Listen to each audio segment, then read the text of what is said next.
আমাদের দেশের আসলে এটাই একটা স্বভাব। আমাদের স্বভাব হচ্ছে যে আমরা কখনো কোনো মানুষকে স্মরণে রাখতে পারি না। যারা দেশের জন্য লড়াই করে, সংগ্রাম করে, তাদেরকে আমরা একটুতেই বিভিন্ন জায়গায় বিতর্কিত করে ফেলি। বিতর্কিত করে যে কোনো মূল্যে তাদেরকে অবনত রাখতে চাই, অপদস্থ করতে চাই, এবং বিপদকালীন সময় যারা আমাদের পাশে থাকে আমরা তাদেরকে সমাজ থেকে কাটছাঁট করার খুব একটা সুন্দর পরিকল্পনা করি। আসাদ সাহেবেরও সব কিছু আপনার পছন্দ হবে বা আমারও আদৌ পছন্দ হবে এমনটা না, কিন্তু আমাদের কৃতজ্ঞতার মাত্রাটা যদি এতই নিম্ন বর্ণে চলে যায় তাহলে এই দেশে কখনোই আর যোগ্য নেতৃত্ব তৈরি হবে না। গতকালকের গভীর রাতে হঠাৎ করে 7 কলেজ এবং ঢাকা বিশ্ববিদ্যালয়ের ছাত্রদের মধ্যে উত্তেজনা ছড়িয়ে পড়ে। এই উত্তেজনা নিবারণ করতে সেখানে উপস্থিত হন বৈষম্যবিরোধী ছাত্র আন্দোলনের বর্তমান আহ্বায়ক হাসনাত আবদুল্লাহ। আমরা দেখেছি হাসনাত আবদুল্লাহকে অত্যন্ত সাহসিকতার সাথে ছাত্র ভাইদের কাছে সেখানে গিয়ে দুই পক্ষকেই এই ধরনের সংঘাত কিংবা রাতের বেলার একে অপরের সাথে তুমুলভাবে ঝগড়ায় লিপ্ত হওয়া কিংবা ধাওয়া পাল্টা দেওয়াকে থামানোর জন্য তিনি গিয়েছেন। তার সাথে আর কয়েকজন সাহসী যোদ্ধা সেখানে গিয়েছেন। আমি আন্তরিকভাবে এটাকে সাধুবাদ জানাই। বাংলাদেশের প্রেক্ষাপটে এরকম একটি পরিস্থিতিতে নিশ্চয়ই অনেক নেতারাই দেখবেন সময়ের সুযোগ খুঁজে পালানোর চেষ্টা করবে, কিন্তু এই বৈষম্যবিরোধী আন্দোলনের সংগ্রামী যে আহ্বায়ক রয়েছেন তিনি সেখানে নির্দ্বিধায় বুক উঁচিয়ে গিয়ে উপস্থিত হয়েছেন।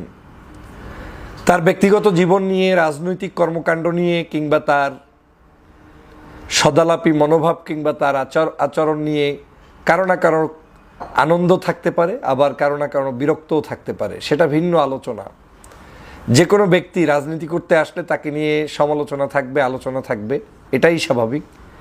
কিন্তু যে সাহসিকতা তিনি দেখিয়েছেন এবং প্রত্যেকটা ইস্যুতেই তিনি যেভাবে মাঠে নেমে সামনে দাঁড়িয়ে সবাইকে নিয়ন্ত্রণ করা, নিবারণ করা কিংবা বুঝ দিয়ে সংযত আচরণ করার জন্য উদ্বুদ্ধ করছেন, সেটা অবশ্যই প্রশংসনীয়। কিন্তু দুঃখের সাথে বলতে হচ্ছে বাংলাদেশে আমরা দেখলাম অতি উৎসাহী আমাদের অনেক ভাইয়েরা, বোনেরা, যেহেতু জিনিসটি হাসনাত আবদুল্লাহর কর্মকাণ্ড হয়েছে, হাসনাত আবদুল্লাহকে কেউ কেউ সেখানে বিভিন্নভাবে স্লোগান দিয়ে বিতর্কিত করার চেষ্টা করেছে রাতের বেলা। সেখানে তার উপরে আক্রমণ না হলেও তাকে এক ধরনের অপমান করার হয়তো কেউ না কেউ চেষ্টা করতে চেয়েছেন। সেই জিনিসগুলোকে নিয়ে বাংলাদেশের অনেক মানুষ আবার নতুন করে আলোচনাও শুরু করেছেন। আমাদের দেশের আসলে এটাই একটা স্বভাব। আমাদের স্বভাব হচ্ছে যে আমরা কখনো কোনো মানুষকে স্মরণে রাখতে পারি না। যারা দেশের জন্য লড়াই করে, সংগ্রাম করে, তাদেরকে আমরা একটুতেই বিভিন্ন জায়গায় বিতর্কিত করে ফেলি। বিতর্কিত করে যে কোনো মূল্যে তাদেরকে অবনত রাখতে চাই, অপদস্থ করতে চাই, এবং বিপদকালীন সময় যারা আমাদের পাশে থাকে আমরা তাদেরকে সমাজ থেকে কাটছাঁট করার খুব একটা সুন্দর পরিকল্পনা করি। আমি নিশ্চিত যে আবুল হাসনাত সাহেবের, এই হাসনাত আবদুল্লাহ সাহেবের এখন পর্যন্ত ওই অর্থে রাজনৈতিক বিশাল জ্ঞান কিংবা বড়ত্বের জায়গায় যাওয়ার মতো পরিস্থিতি হয়নি। তিনি এখনও লার্নার, শিখছেন। তবে তারা এই জুলাই বিপ্লবের যে মানুষকে যে বিজয় ছিনিয়ে এনে দিয়েছেন 5ই আগস্ট, এটা তাদের জন্য বড় অ্যাচিভমেন্ট এবং দেশের জন্য, আমাদের জন্য সবচাইতে বড় পাওয়া। তারা আজকের যে জীবন বাজি রেখে আমাদের জন্য যখন লড়াই করেছিলেন তখন তারা আমাদের সামনে ছিলেন সিংহ, তারা আমাদের সামনে ছিলেন বাঘ, তারা আমাদের সামনে ছিলেন বাংলাদেশের সত্যিকার মুক্তিযোদ্ধা।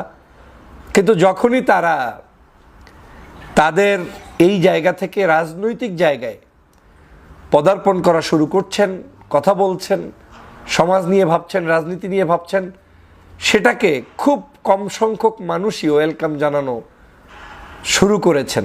বেশিরভাগ জায়গায় তাদের দোষ ত্রুটিকে সামনে আনার চেষ্টা করছেন, যদিও বারবার এই রাজনীতিবিদ বা ইয়াংস্টাররা তাদের জায়গা থেকে স্পষ্ট করে সবসময় বার্তা দিয়েই চলেছে যে পারলে আমাদের বিরুদ্ধে কোনো একটি অভিযোগ পূর্ণাঙ্গভাবে উপস্থাপন করে দেখাও। আমি খুব কষ্ট পেয়েছি গতকালকের রাতের যেই আচরণটি তার সাথে ঘটেছে বা কেউ ঘটাতে চেয়েছে, যতটুকুই হয়েছে এতটুকুই কোনোভাবে কাম্য ছিল না। আমাদের ম্যাচুরিটির প্রত্যেকেরই অভাব আছে। আমি পূর্ণাঙ্গ কোনো ব্যক্তি না, আমারও অনেক কিছু আপনার ভালো লাগবে, অনেক কিছু লাগবে না। হাসান সাহেবেরও সব কিছু আপনার পছন্দ হবে বা আমারও আদৌ পছন্দ হবে এমনটা না। কিন্তু আমাদের কৃতজ্ঞতার মাত্রাটা যদি এতই নিম্ন বর্ণে চলে যায়, তাহলে এই দেশে কখনোই আর যোগ্য নেতৃত্ব তৈরি হবে না। আমি বারবার যে কথাটা প্রসঙ্গক্রমে বলি যে আমাদের যারা ইয়াং স্টার আছে, এখন যারা ছাত্রদের প্রতিনিধি আছে, এদেরকে ডেকে আমাদের শেখানো উচিত। কেউ কি এই কথা বলতে পেরেছি যে সর্বোচ্চ দলের আমি একজন নেতা, সর্বোচ্চ মিডিয়াম দলের নেতা, ছোট দলের নেতা, আমরা তাদেরকে কতবার ডাকতে পেরেছি? আমরা জানি যে তাদের অনেক আচার ব্যবহার, চলাফেরার মধ্যে যে উত্তেজনা, কারণ তারা ইয়াং, নতুন, মাঠে এসেছে, বিজয় ছিনিয়ে এনেছে, এখনও ক্রাইসিস, হাসিনার এই বিদায়ের পরে নতুন করে রাজনীতির মাঠগুলোতে তাদের অনেক কিছু হয়তো পাড়ি দেওয়া হয়নি। কিন্তু আমরা তাদেরকে যে পরিমাণ অবজ্ঞা করি, যে পরিমাণ তাদের বিরুদ্ধে কথা বলি কিংবা সুযোগ পেলে খোঁচা মারি, সেই পরিমাণ কিন্তু আমরা ভালোবাসার নজর দিয়ে তাদেরকে ডাকি না। এজন্য দায়ী আসলে তারা যতটুকু, তার চেয়ে আমি মনে করি আমরা যারা বড় পর্যায় থেকে নেতৃত্ব দিচ্ছি বা দিবেন ভাবছেন বা দিয়েছেন, আপনাদের আমাদের অনেক বড় দায়িত্ব আছে আমাদের এই ছাত্র ভাইদের প্রতি। যাই হোক, সে প্রসঙ্গ ভিন্ন। কিন্তু আমার যেটা মনে হয়েছে যে বাংলাদেশে এই অকৃতজ্ঞতা, এটা একটা বাই বর্ন আমরা শিখেছি, বাই বর্ন। আমরা যেই ভালো কিছু করে দেয় আমরা তাকে ছিঁড়ে ফেলে দিতে অভ্যস্ত হয়ে যাই। বাংলাদেশে গত 16 বছরে আমরা কি করতে পেরেছি, কি করতে পারি নাই, এটা একদম গ্লাসের মতো ক্লিয়ার। আপনার সামনে পানির নিচে তাকালে যেরকম দেখবেন সব ক্লিয়ার, একদম এখানে সম্পূর্ণটাই আপনি দেখতে পাচ্ছেন। হ্যাঁ, আমাদের উপরে জুলুম করেছে, অত্যাচার করেছে, আওয়ামী লীগের দুঃশাসন নেমে এসেছে, সব সত্য। কিন্তু আমরা 16 বছরে হাসিনাকে নামাতে পারি নাই, এটা হচ্ছে আরো বড় সত্য। কিন্তু এই ছাত্র ভাইয়েরাই ক্রাইসিসে আমাদের সামনে এসে আমাদেরকে নেতৃত্ব দিয়ে দেশকে স্বাধীন করেছে, হাসিনা মুক্ত বাংলাদেশ করেছে। সেটার জন্য অন্ততপক্ষে আপনার জীবনের মৃত্যুর আগ পর্যন্ত, যেহেতু আপনি সবচাইতে ভিকটিমের শিকার ছিলেন এই শেখ হাসিনার জুলুম অত্যাচারের কাছে, আপনার আমার সকলের দায়িত্ব ওই জায়গা থেকে তাদের প্রতি কৃতজ্ঞতা পোষণ করা, তাদের নিরাপত্তা নিশ্চিত করা, তাদেরকে আগলে রাখা, তাদেরকে স্নেহ করা, তাদের পাশে দাঁড়ানো। কিন্তু আমরা যখন সেটা থেকে দূরে সরে আসব, এটা কখনোই বাংলাদেশের ইতিহাসের জন্য ভালো হবে না। তবে বাংলাদেশের ইতিহাস খুব নির্মম, নিষ্ঠুরতা। সেজন্য আমি আমাদের ছাত্র ভাইদেরকেও বলবো, যেই দেশ নিয়ে ভাবছেন, যেই মানুষদেরকে নিয়ে ভাবছেন, সেটা ভাববেন ঠিকই, তবে তার আগে এই দেশের কার্যক্রম, মানুষ, রাজনৈতিক শিষ্টাচার, রাজনৈতিক ব্যক্তিবর্গের বিহেভিয়ার, এদেশের মানুষের সভ্যতা, কালচার সম্পর্কে আপনাদেরকে আরও অ্যাডাপ্ট হতে হবে। এবং এই দেশের যে চাহিদা, সেই আলোকে আপনাকে পথ চলতে জানতে হবে। আমি জানি যে আপনারা স্ট্রেট ফরওয়ার্ড, ভালো কিছু চিন্তা করেই অনেক সময় অনেক কিছু আপনাদের ভিতর থেকে চলে আসে।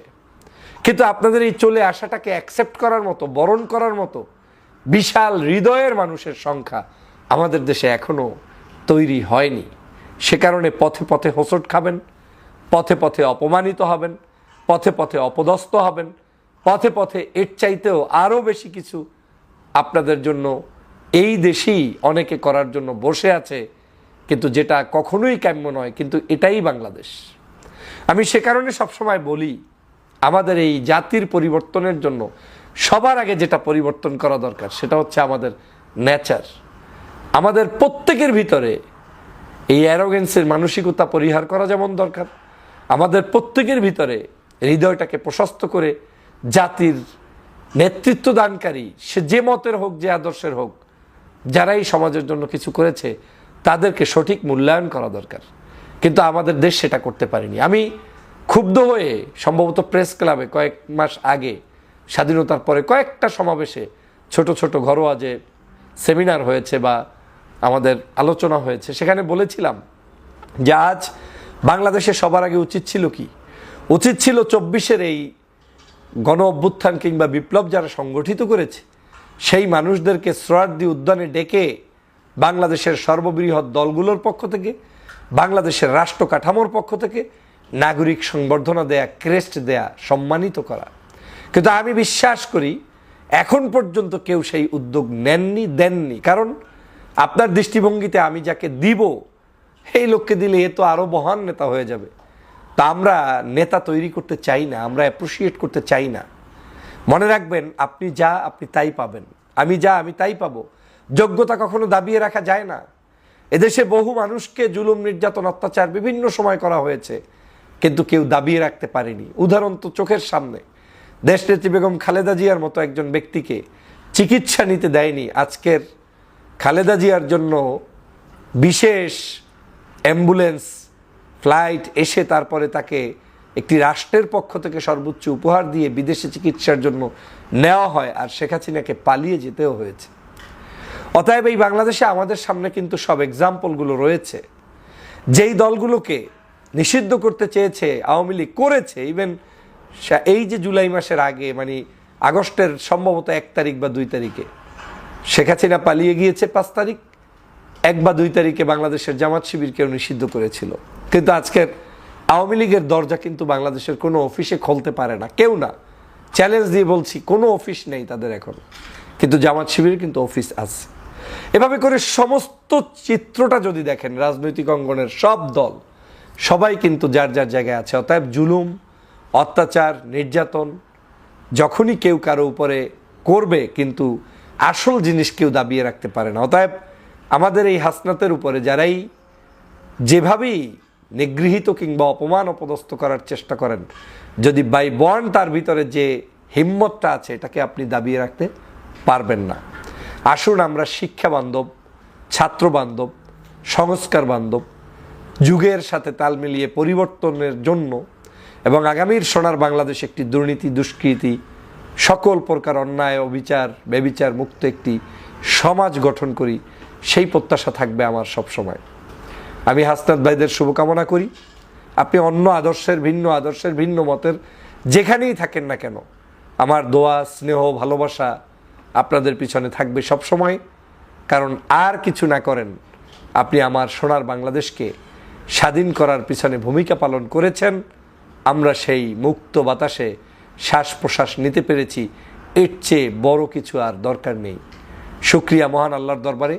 আল্লাহ পাক আপনাদের এবং এই বাংলাদেশের যারাই যেখানে যতটুকু অবদান রেখেছে সবাইকে কবুল করুক, আমিন। আসসালামু আলাইকুম ওয়া রাহমাতুল্লাহি ওয়া বারাকাতুহু।